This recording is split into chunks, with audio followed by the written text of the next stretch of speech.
I don't know why I'm kind of talking to you this morning. Years ago, I was being stalked before I came here. And it was my first time. And calls, notes, letters, everything, stalked, just harassed, all kinds of ways. And suggestive things. Woman was saying that my wife was going to die and my kids were going to die and she and I were going to be together, and her husband and their kids were going to die. It might sound funny, but it ain't.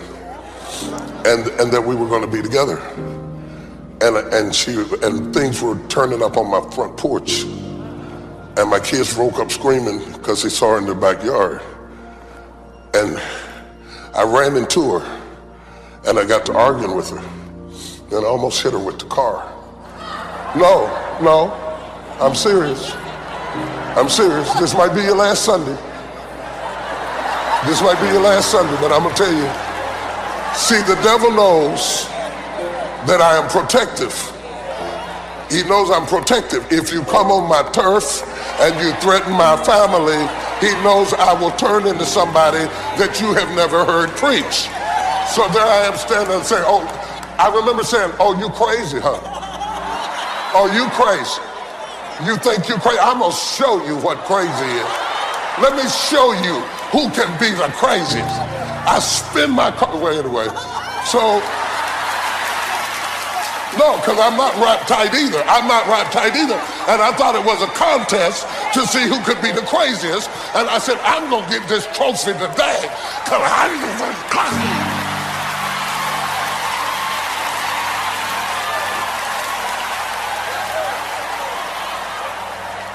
But wait a minute, hear me out. I was talking to a woman of God about how the calls were coming in 3 or 4 o'clock in the morning. We weren't getting any rest. My kids were scared. I was upset, and it was seductive kind of conversations and all of that. And I said, I have no interest in this woman, no interest in this woman at all. And she taught me a lesson that I will never forget. This spiritual woman said to me, she said, don't you think that if the object was sex, the devil has enough sense to send somebody you want? Right.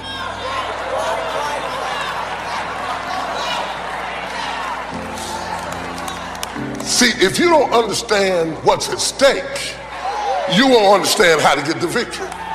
So she says to me, when she calls, when she comes, what do you feel? What is your reaction? I said, anger. She said, he's trying to incite you to riot. She said, he's trying to use your anger against you. He's trying to get you so angry that you'll do something to hurt yourself. She said, he's not trying to seduce you. He's not trying to get you to have infidelity.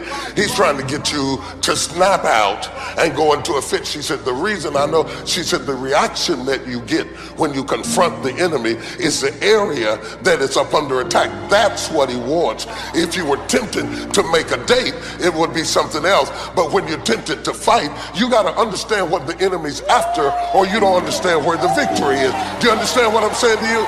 See, and I want you to understand this, because some of you think the victory is getting rid of the thorn. And you've been praying for years trying to get rid of the thorn. But the thorn is not the issue. It's a distraction. What God is trying to teach you through the thorn is that you can have the thorn and do it anyway. And you think you don't have the victory until you get rid of the thorn, but the thorn is not the problem. It's something for you to exercise with. It's something for you. So when she called the next time, instead of getting angry, burning rubber, flipping out, I started worshiping. And when I started worshiping, she started screaming.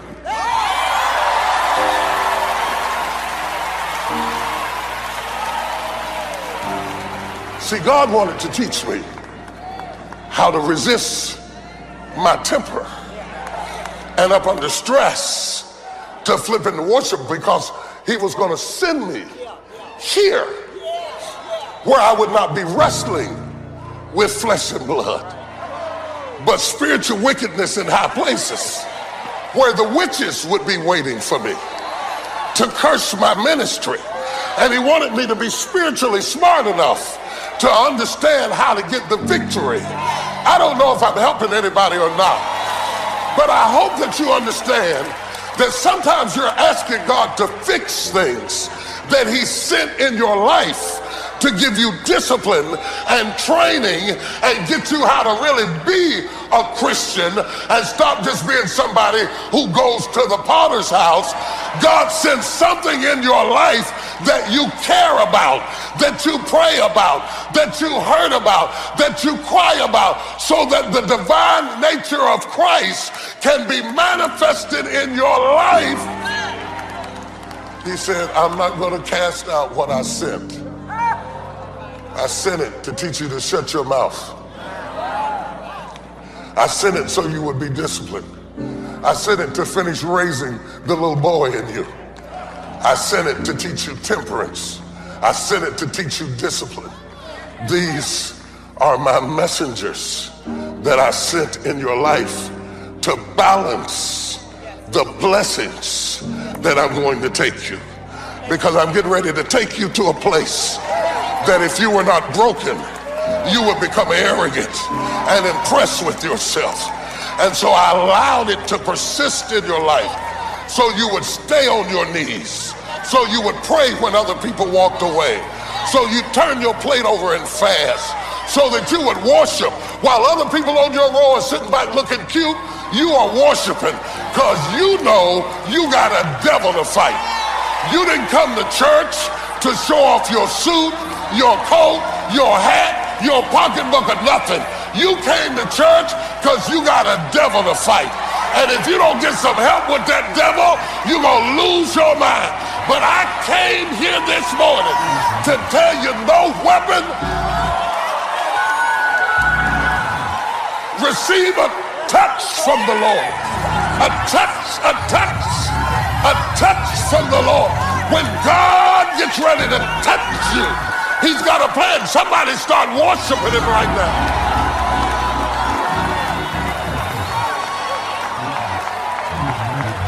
Touch three people and tell them I got a devil to fight. I got to come to church. I had to get up out the bed. I got a devil to fight. If I have to comb my hair in the car, if I have to do my makeup in the bathroom, I got a devil to fight. I got a devil in my house. I got a devil on my job. I got a devil in my mind. I got a devil to fight. Somebody just start throwing punches. The Lord is going to strengthen you in this season like you've never been strengthened before. And your latter day shall be greater. Somebody give him a praise. Any kind of praise at all.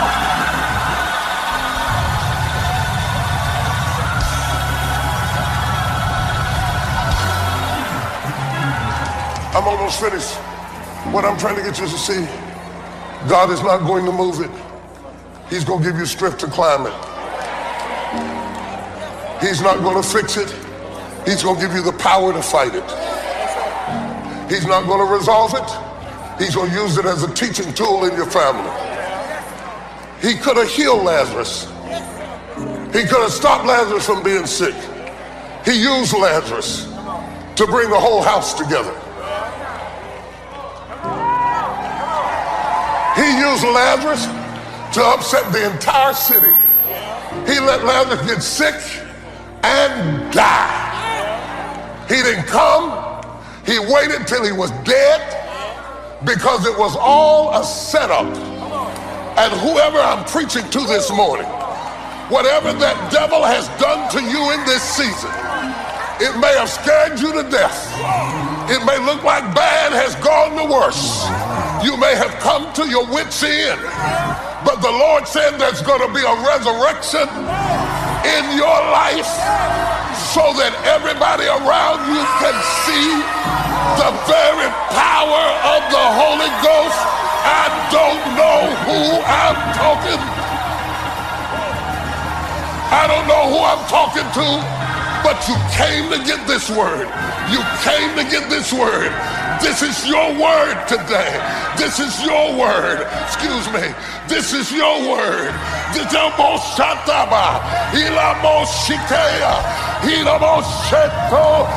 Thus saith the Lord. Oh, Messiah, give God a praise. Praise Him. Praise Him till hell gets nervous. Praise Him till demons tremble. Praise Him till you stop feeling sorry for yourself. Praise Him till you get your fight back.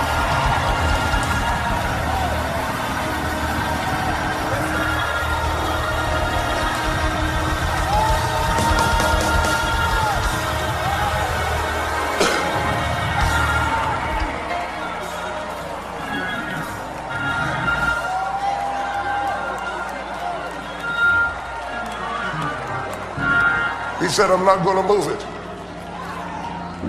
I left it here for you to spar with it.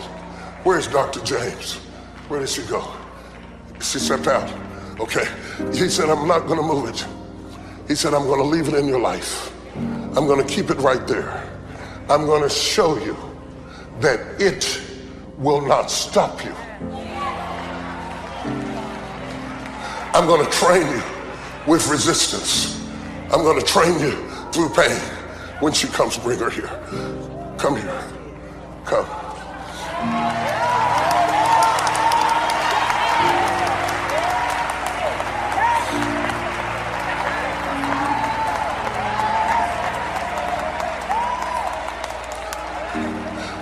For the last 3 days, you have been standing before me. In the spirit, you have been before me. Wailing before me, weeping before me, crying before me. These have been some of the toughest days of your life. Nobody sees it on the outside, but on the inside, you have been being punched in the face. You've been asking God, why? I don't understand it. I'm in a season of distress. I'm at my wit's end. But because of the glory that God has put in you and the level of revelation that is down inside of you, a messenger has been sent to buffet your flesh.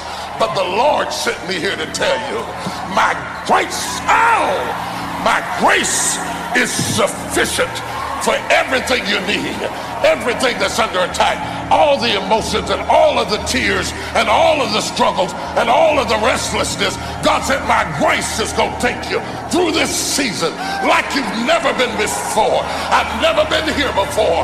I've never been in this place before. I've never felt the way I feel right now. But the Lord said, glory is coming out of this. Somebody give God praise. Somebody give God praise.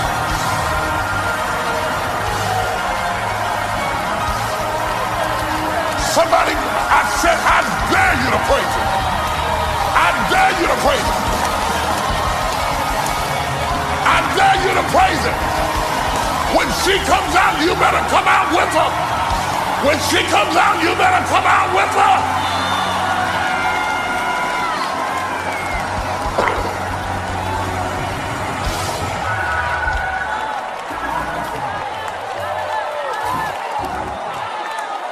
There is a grace.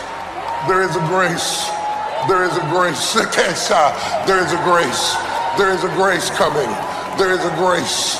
There is a grace to anchor you. There is a grace that's going to strengthen you. There's a grace that's going to establish you. I don't know who I'm preaching to, but the Lord sent me here to minister to somebody. There's a release coming in this place right now. Lift your hands and open your mouth. Begin to glorify Him. I feel the presence of the Lord in this place right now. Surely the presence of the Lord is in this place.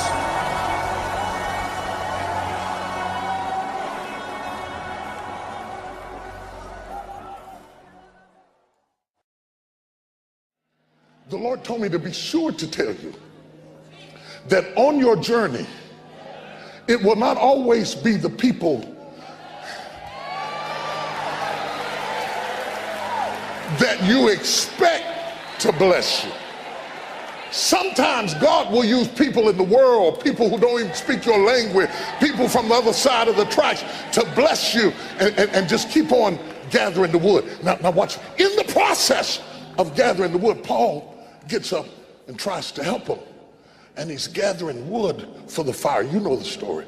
And he gathered up this wood. Isn't it a shame when you have to work and you're tired?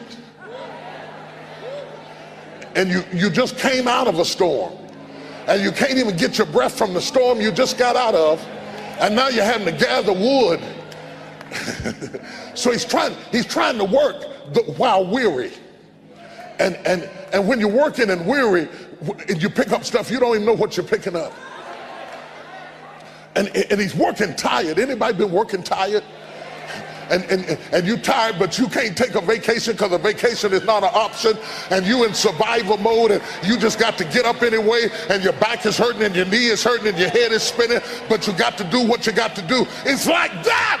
And he's grabbing wood, and he's grabbed the wood, and he's moving it to the fire. Watch it. As long as it wasn't close to the fire, you couldn't tell what you had. But the closer he got to the fire, because when he gets close to the fire, the snake comes out. Snakes don't come out till you're close to the fire. Y'all don't hear what I'm saying to you. Oh my God, you're making me want to preach this morning. You see, if you understand what I'm saying, I just helped you to figure out where you are. If you got snakes coming out, it's a sign that you're close to the fire. If you wasn't close to the fire, the snakes wouldn't be coming out.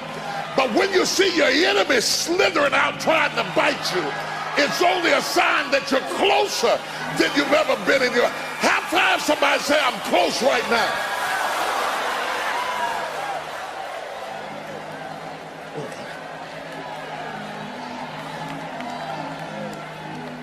Watch this. Watch this. The snake comes out and bites him. Bites him. Not just bites him, fastens itself to him. Lord told me to tell you, be careful who you let fasten themselves to you. Yeah. See, it's one thing to bite you. It's another thing to fasten. The snake fastened itself to him.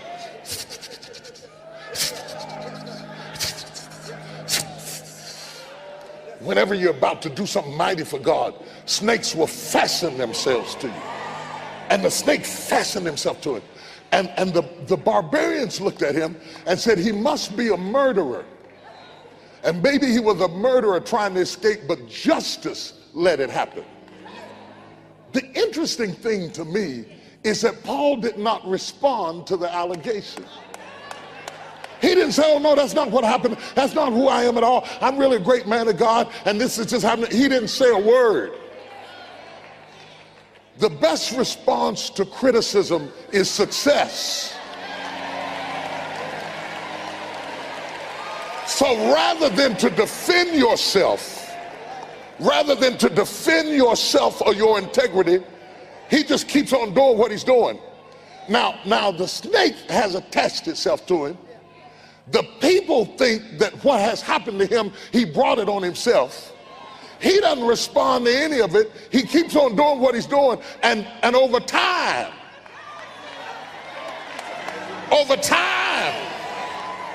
see, some folk need a little time. They're judging your heart right now, but you need a little time.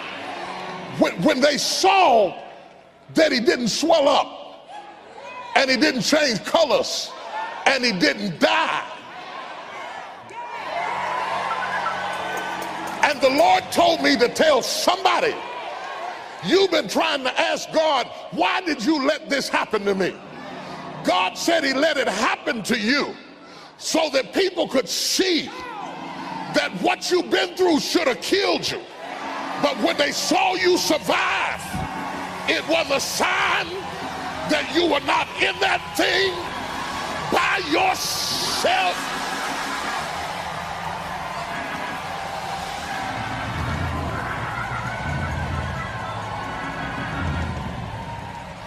Look at somebody and say, it took all of that. So the barbarians who thought he was a murderer, when they saw him survive the bite, they changed their mind and said he was a god. See, the same people who crush you one moment will say Hosanna the next moment. But you got to maintain your focus and keep on doing what God told you to do. Everybody in here has something that is killing you while you're living. Beneath your smile, beneath your fine clothes and all that perfume you got on this morning, and you got your hair done for Valentine's Day, and as soon as I get through preaching, y'all are going out to a restaurant and you're gonna spend $150 eating something, doing whatever you do, or $75, or you're gonna go have a hot apple pie from McDonald's and put a candle on it, but you're gonna do something. Beneath all of that, whatever you're gonna be doing, there's gonna be something punching you. And God sent it. Your sparring partner to stop you from being too impressed with yourself, to stop you from thinking more highly of yourself than you ought, to teach you that you have to go forward without the conditions being perfect. See, let me help somebody today, because some of you have had your life on hold, waiting on your conditions to clear up. And you think as soon as everything gets situated, then I'm going to do a work for God. But what Paul is teaching is that you don't wait for things to get better.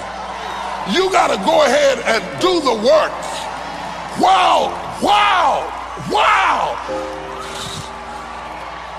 While you are getting hit in the face, buffeted is to be punched in the face and to say, though he slay me, yet shall I trust him. I want to deal with this, because if you don't get this, you won't have a great year. You'll have another year of sitting by the pool, waiting on the conditions to get right so you can get your blessing. I am telling you that everybody else did what they did for God while they were being hit in the face.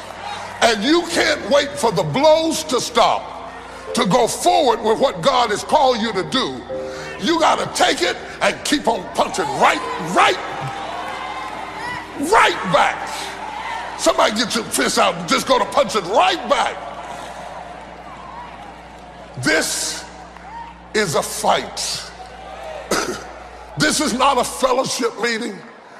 This is not a kumbaya. I'm talking about life. It's a fight. It's a fight.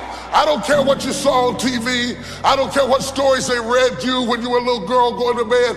This is a fight. That's why the first sound you made when you got here was a cry. It is a fight. You stepped into the ring of the biggest fight you will ever have in your life. It's a fight to be free.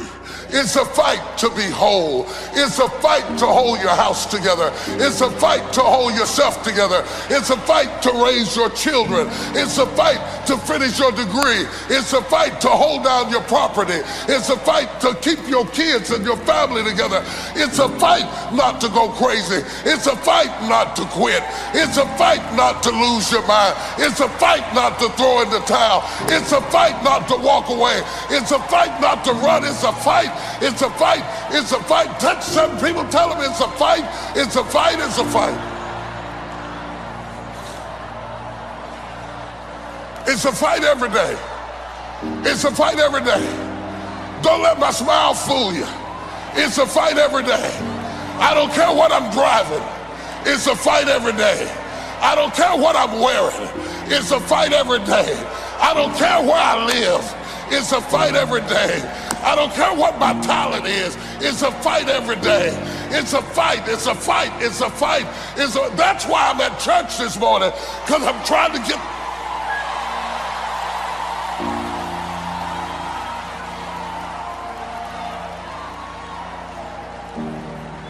Now, if the guy who wrote the Bible is getting hit in the face, you know the ones who read the Bible are going to get hit in the face. And he says, this is what he says, and I think it's profound. He says, I asked you to move it 3 times. 3 times I asked you to take this away from me. I don't know what the thorn was. I don't know. I don't care.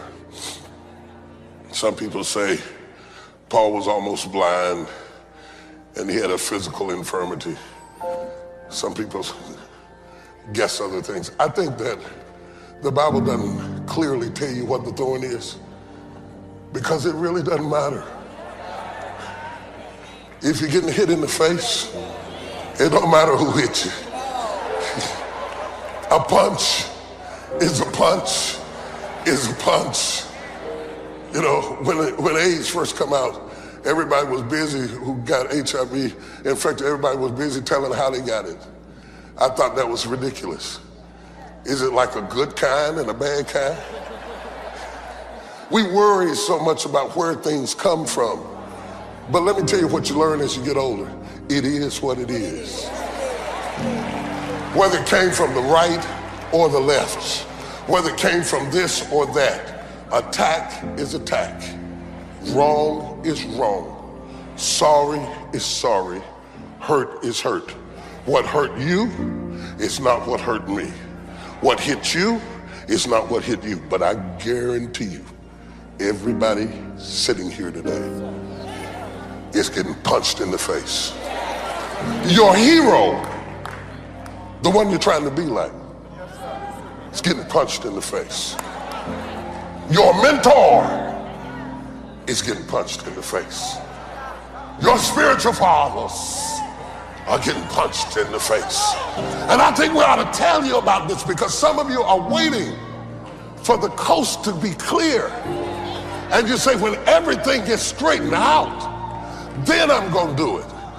When I get everything right, I'm going to get married. When I get everything right, I'm going to minister. When I get everything right, I'm going to help people. When I get everything right, I'm going to teach. Then you're going to die waiting. You're going to die sitting on the bench talking about I coulda, I woulda, I shoulda. If you are going to get in this fight, you got to get in hopping on one foot, such as I have. Give out unto thee. You got to jump in spite of bruises and lacerations and cuts and insecurities and fears. God is not moving your discomfort because this is a fight. And he sent the discomfort for you to practice your punch, for you to have something to spar with. An insecurity you spar with. A childhood you spar with. An unhappy marriage you spar with. A child in prison you spar with. Everybody has something in their story that gives you pain in the middle of the night. Do you know what I'm talking about? Where are my real people at? Because some of them are looking at me like they're crazy. I want my real people to give me some kind of indication. Beautiful people have it. Beautiful people have it. Rich people have it. Poor people have it. People in shape have it. People with muscles have it. I don't care what your assets are. God will always balance them with liability. Paul said, I prayed for you to remove it. 3 times I asked you to make me comfortable so it would be easy to be me. I don't know who it is, but somebody's been asking God to just lighten up. It's so hard to be me. I'm going through so much. Before I get through one thing, I'm going through something else. If you just lighten up, I could get through this stage in my life. And if it wasn't for this and that and the other, if you would lighten up. And he sent me this morning with the answer, and you're not gonna like it, but the answer is no. I'm not going to take it away. I sent it to be your sparring partner, to teach you how to stand, to teach you that its presence doesn't stop you. In fact, it helps you, because my strength is made perfect in your weak. If you weren't broken somewhere, you wouldn't pray right. If you wasn't broken somewhere, you wouldn't call on my name. If you weren't broken somewhere, you would start to think you were doing it by yourself. But when I sent you in the battle on a walker and a cane, when you get the victory, you'll know that if it had not been for the Lord that was on my side, I would have been swallowed up. Where are my real people? I want to talk to some people who know that every victory, every mountain you cross, everything God did in your life was not because your conditions were right. In spite of your liabilities, your brokenness and your pain, God gave you the victory. And that's why you got to praise him, because you know it was God that brought you through the test. Where are those people? Make some noise if you're here.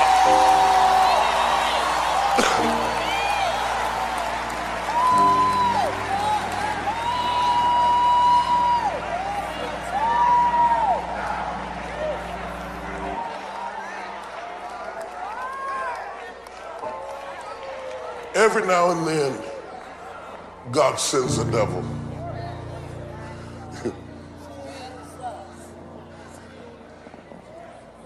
To punch you in the face. To get you back on guard. To make you depend on him. To balance your victories with humility. You want to find your sparring partner? What humbles you? What stops you from being caught up with yourself? What area in your life doesn't work? See, we always want to show everybody our victories. But when Jesus came to Mary and Martha, he didn't ask to see the victories. He asked to see the defeat. Show me where you laid him down. Take me to the spot where it hurts. Show me where you gave up. Show me where you quit. Show me where you collapsed. Show me your sparring partner. Show me the area that didn't get healed, that you learned how to walk over, that you learned how to go to work over, that you learned how to love over top of. Hey, where are the people who love broken people? And God didn't fix them, and you prayed for God to fix them, and he didn't fix them, and he left them broke, so you would learn how to love broken people, so you would understand what it was like for him to love you. They get on your nerves, and you have to love them anyway, like you get on God's nerves, and he has to love you anyway. And that person in your life that irritates you the most could be your sparring partner.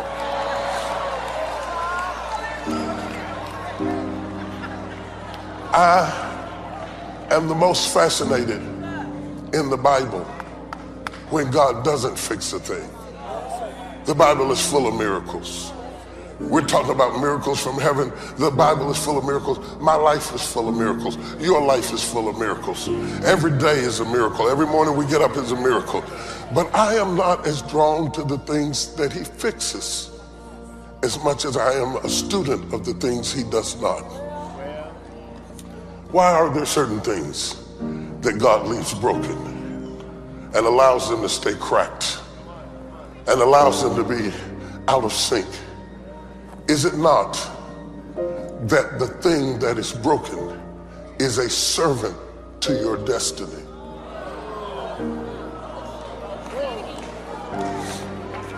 It is a servant to your destiny. You wouldn't be nearly as focused.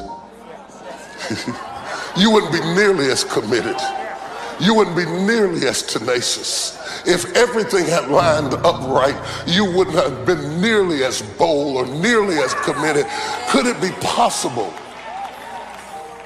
that when God gets ready to usher you into your destiny, he sends a thorn, a devil, to punch you in the face so you can find out, ooh, I can still stand.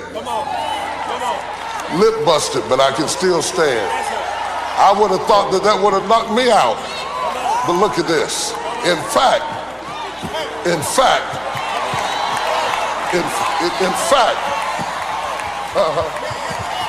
yeah. Oh, y'all don't want to talk to me this morning. Y'all don't want to talk to me. I want to talk to some people that have been hit in the face and you finally said, oh, it's like that. You start crying, you start feeling sorry for yourself. You found out that didn't work. You had to put them up and cover yourself. Touch somebody, say, this is a fight.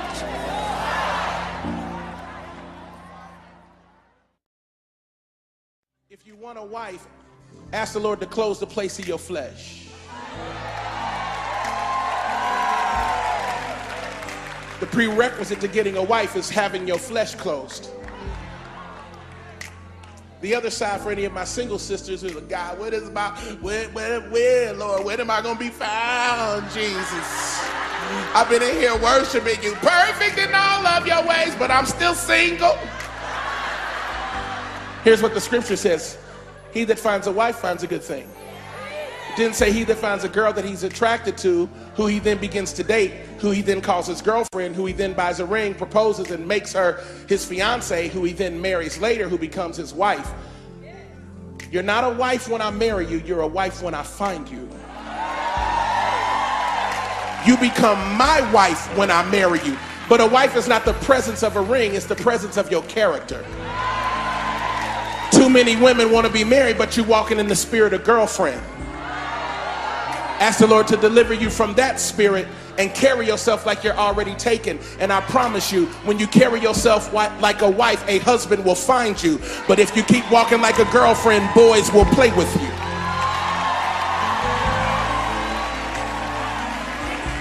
First Kings 17.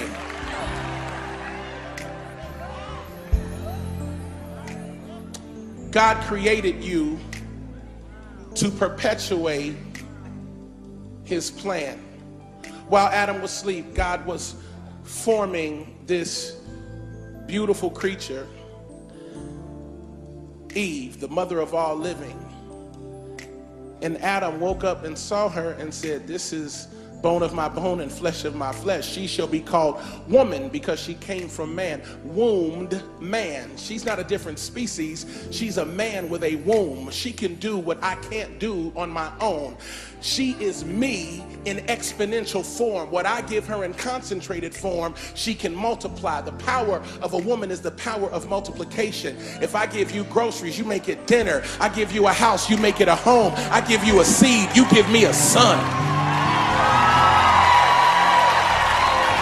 This is the power of femininity. Don't you ever discount the power that God has given you. You are creative and didactic and absolutely essential to the plan of God. You are phenomenal, sitting there in this premium chair there, watching on Daystar Network with your anointed, gifted self. And then the enemy lied to you this morning when you woke up and you were sitting in the mirror and you put on all this makeup and all of this stuff because somebody lied to you and told you you weren't pretty as is. Stop sitting in the mirror for 2 hours trying to fix what was never broken.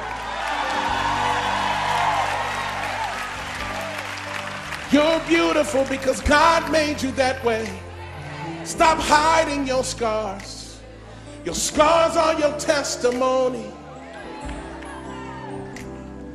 Some of my single sisters, you're trying to figure out why you're single.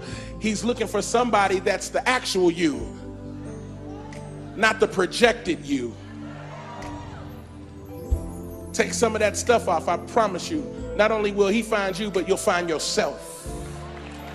Because you are beautiful. God created you that way. Some of y'all like, I would, amen, but I just bought some makeup at MAC, so I I'll shout on that one in about a week. I just got my hair done. Just got my hair done, Jesus. Can't even scratch it, Jesus. Some of my white sisters like, what is that? I don't understand. I don't understand. Ask a sister. They tell you they can't scratch it once they get it done. They sleep standing up. They for 2 weeks. It's not what you go through, it's how you feel about it. It is your emotional reaction to what you go through. It is the agony that you go through internally about it that makes it as severe as it is. Other people go through the same thing that you face, and it is just smooth sailing because they don't have inner turmoil about it. Where does the inner turmoil come from? The inner turmoil comes from expectation. And when things don't go as they are expected to go, because we have a propensity to need to be able to control everything, we get frustrated because it is not going as we predicted that it was going to go. It might not feel good right now, it might not look good right now, but it's going to turn out all right.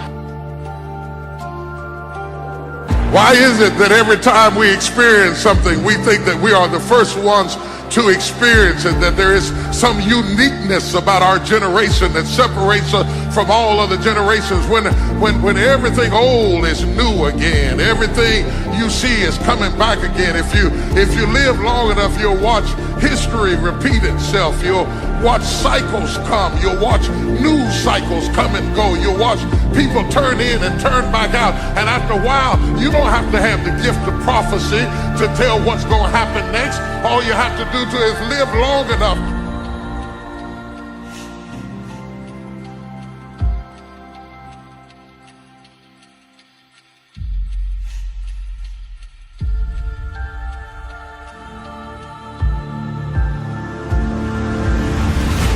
You may be in the middle of the process, but don't change your name. You may have hit a rock and a hard place, but don't change your name. You may be going through a tough time, but don't change your name. Don't let your circumstances define who you are. How you are does not define who you are. How I'm doing does not define who is doing. Your strength is in maintaining, I know who I am. I know who I am. I don't know how I'm going to get out of this. I don't know how I'm going to make it through tomorrow. I don't know how I'm going to get the job. I don't know how I'm going to get back up on my feet. You may have took the how of it, but you have not taken the who of it. I still know who I am. I still know what I got.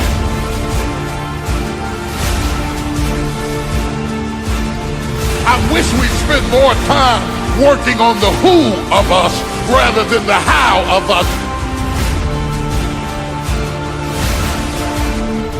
Give me the strength and the fight and the fortitude and the tenacity to stand up to whatever, however I got to make it, as long as I know who I am. I've lost my how, but I've not lost my who. I may not go by plane, I may have to go by helicopter, but I'm still gonna get there. I may not go by helicopter, I may have to go on the bus, but I'm still gonna get there. I may have to drive in the car, but I'm still gonna get there. I may have to thumb, but I'm still gonna get there. It may take me 8 years to get through 4 years of college, but I'm still gonna get there because I know who I am. I don't know how, but I know who.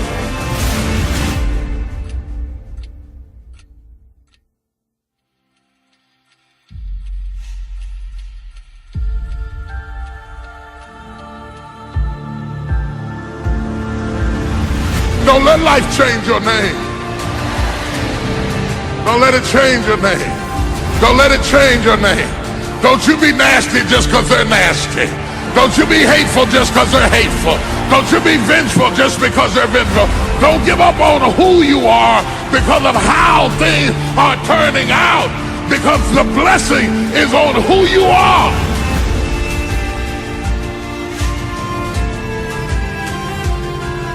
Not what you're going through, not what's happening in your life, not what's going on in your home, not what's happening in your finances. The blessing is on you. The blessing is on you. The blessing is on you. Don't let life change your name. The blessing.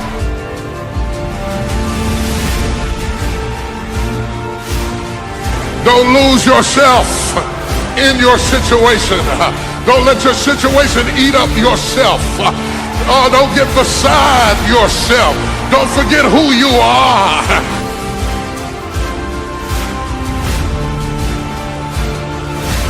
Don't forget who you are. Don't forget who you are. The blessing is on you. The promise is on you. The word is on you. The anointing is on you. The favor is on you. The gift is on you. The victory is on you. Don't let your situation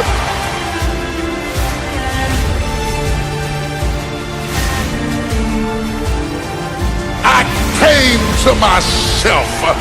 I couldn't change my situation, but I came to myself. I don't know who I'm preaching to this morning, but somebody in this church, you're coming back to yourself, like somebody waking up out of a coma, like you're coming out of a deep sleep. Shake yourself. You're coming back to yourself.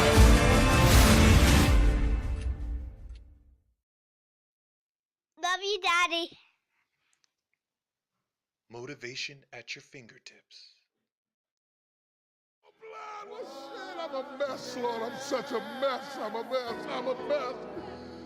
That you bid me, you keep calling me and calling me and calling me and calling me and calling me. Lord, I'm all messed up and I need you. I'm a mess.